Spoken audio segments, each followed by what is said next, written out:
Hello students, today we are going to start chapter 6 of Movement, Weathering the Storm in Erasmus, written by Harsh Mandar. Summary of this chapter is, this story is a true account of the devastation brought down about in Odisha, now Odisha, in 1999 by a super cyclone. On 27 October 1999, Prashant, a young boy of 19, went to Erasmus, to his friend's house. Erasmus is a small town in Odisha, coastal Odisha, where 18 kilometers from his village, which is 18 kilometers from his village. When the cyclone hit the coastal Odisha, Prashant was in Erasmus. The cyclone continued for 36 hours. The cyclone was so devastated that it lasted for 36 hours. It brought down all the houses and huge old trees. Prashant had to spend 2 days at Erasmus. He was worried about his family. He started for his village. He covered 18 kilometers distance to his village through the waist deep water. That means his waist was deep rooted in the water. Then too he walked to 18 kilometers.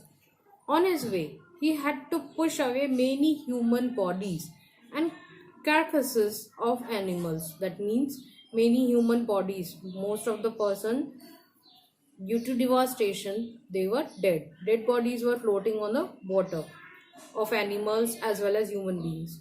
Eventually, Prashant reached his village. His heart went cold. He thought his family could not have survived the catastrophe. He was happy to see his family safe in the Red Cross camp.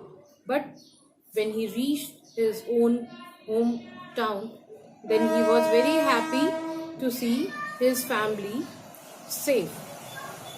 Prashant decided to come forward and arrange food and medicine for the victims. He formed a group of youth and elders. They pressured the local merchant to give them some rice. They cleaned the shelter of filth, urine, etc. The volunteers tended to the wounds of the injuries.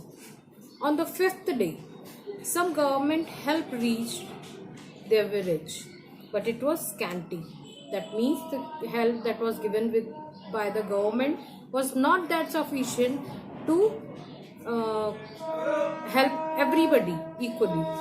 Prashant made the children lie on the sand with utensils on their stomachs. The passing helicopters got the message and they returned with more help. Prashant decided to bring the orphan children together.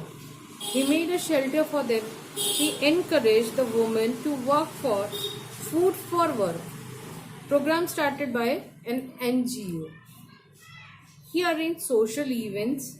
He set up new foster families. He made the childless widows to look after the orphan children. That means childless widows were staying with orphan children so that children can get love of their mother and mothers can get their child as a own child. He did not let anybody suffer. The widows and orphan children took Prashant as their savior. That means Prashant was a savior. He was a real hero who helped them in the devastated conditions actually. That was the summary of your chapter. Question answers will be given to you later on. Thank you.